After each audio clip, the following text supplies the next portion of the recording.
Hey guys, how are you?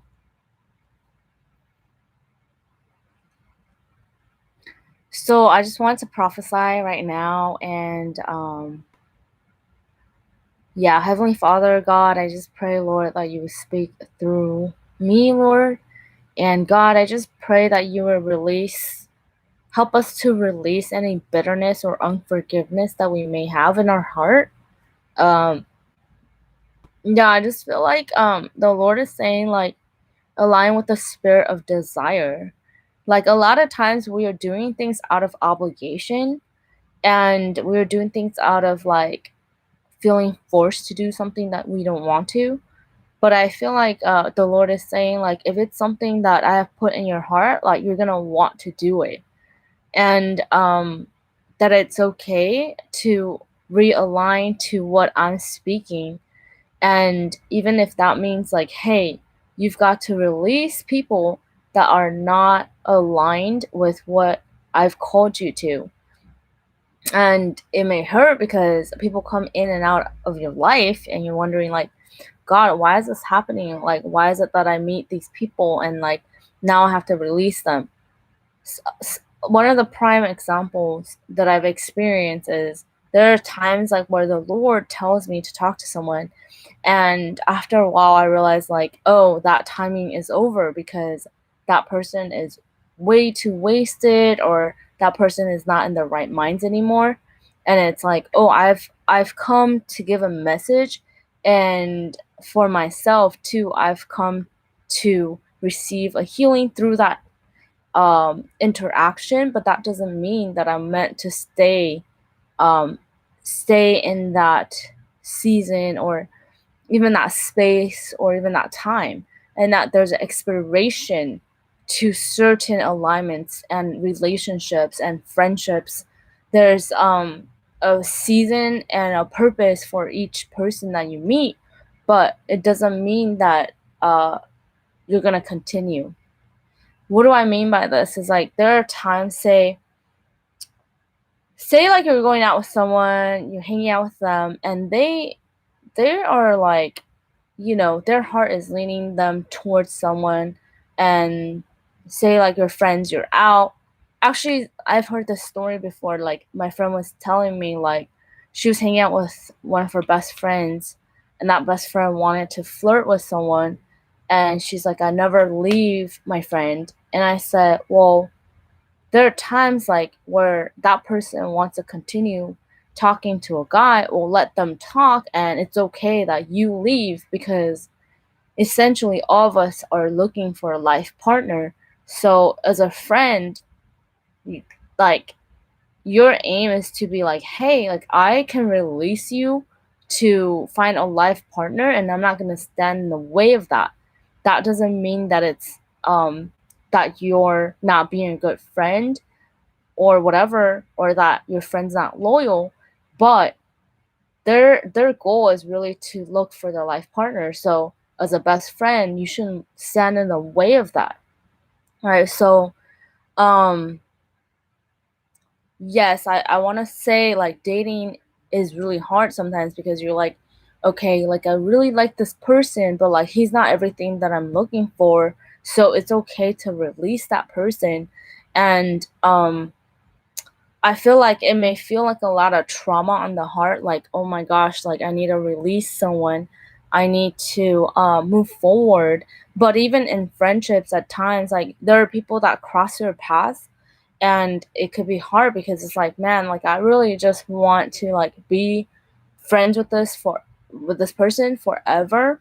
And what I've learned even in the last year is like there was a really good friend of mine. We became super close. We would talk for hours every day, but God had to realign and reposition me and show me that it wasn't going to continue. And that was really hard because it was on her end of the deal, like where she was like, I don't want to talk to you anymore right now, anyway. So we haven't talked for months.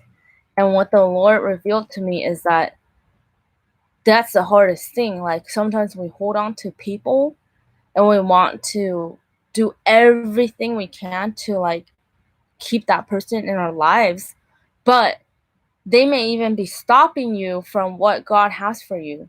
So one of the prophetic dreams that I had one time was I was wearing a dress with pockets and they had little babies inside, and the Lord showed me like, as when you let go of false responsibility, which is those babies in the dress, then you're gonna get married.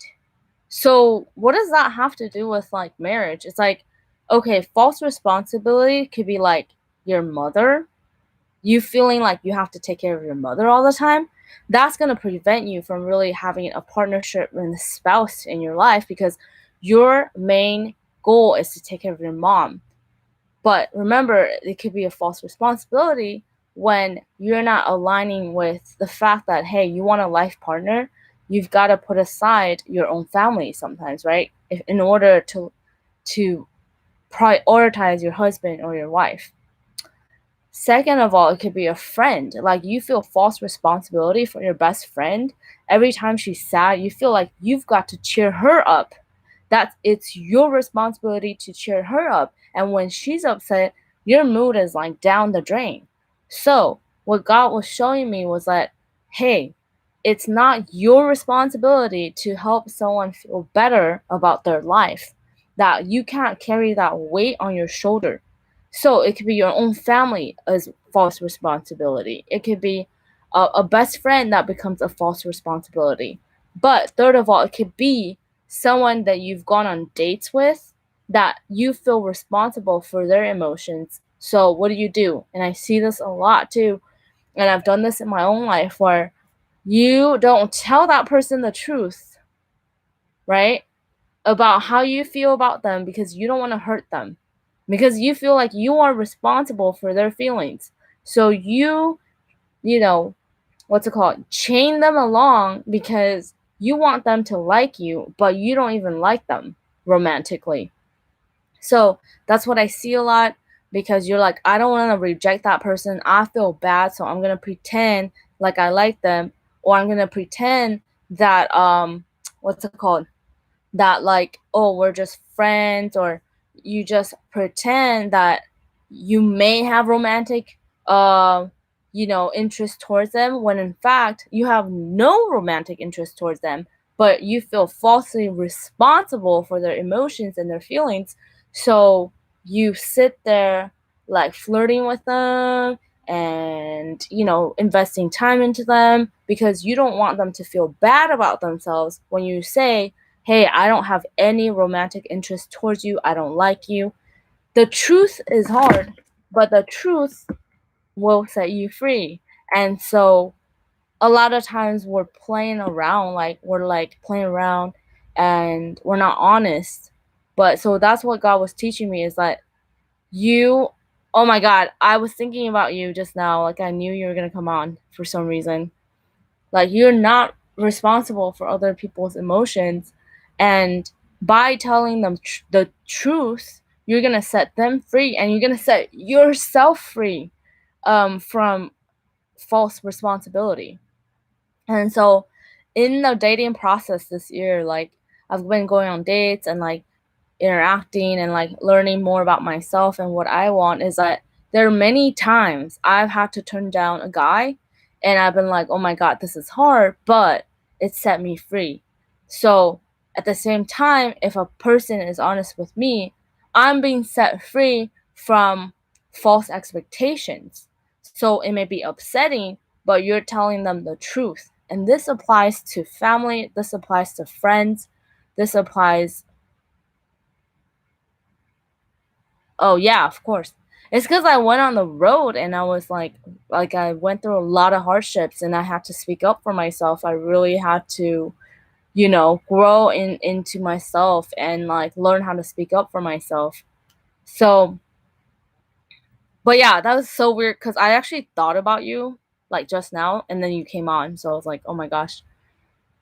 And so a lot of times we're aligning with the past season because we want to hold on to the last season of people. Courageous.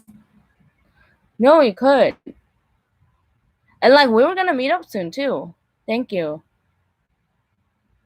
That's so funny. Okay, I'm gonna message you. So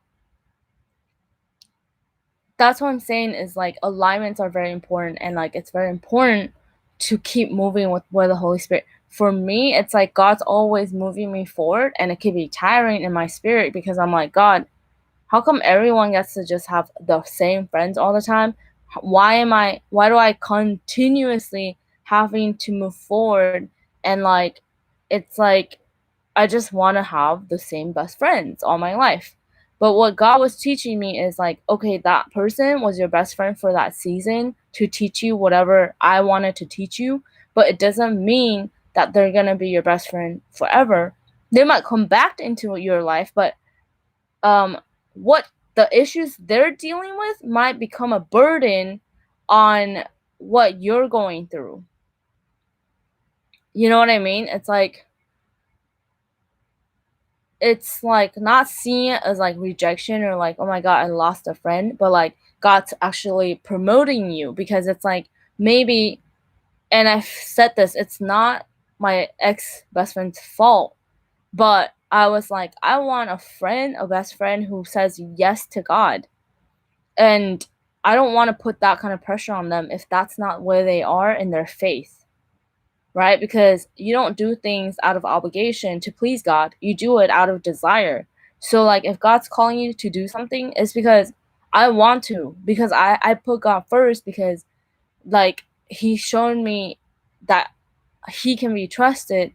So, I'm going to trust Him. But if anyone does anything for God, it has to be out of a place of desire, not from a place of obligation, right? So that's like what I learned. Hey, oh, I haven't talked to you for so long. So yeah, this season, like, God's really teaching me, like there will be times I'm like, oh man, I wish this person could be like stay in my life, like, and what God's teaching me is like, okay, well, you're starting to want someone, even your future husband or wife, to be your stability. But I, God, am your stability. Like, I'm the one leading you. Because a lot of times we're like, oh, if I just know, like, who I'm going to hang out with all the time, like, if I just have that best friend, if I just have that guy friend to talk to all the time, then I don't have to necessarily go to God or trust God when God says, hey, go into the unknown, step out of your comfort zone, go to this place by yourself. And a lot of times God does call me to go by myself, to reach lost sheep, to meet people, and I have to step out of my comfort zone and say, oh, there's a person sitting there by themselves. I'm going to walk up to them. I'm going to talk to them. But a lot of times we want people to go with us because we don't feel like we're good enough, or we're enough, or we don't have the courage because we don't think that we're enough, essentially. It really has to do with feeling worthy enough and enough to do what God has called us to. And we have to overcome that fear of rejection, because even yesterday, like, there was a guy sitting there and God was like, talk to him.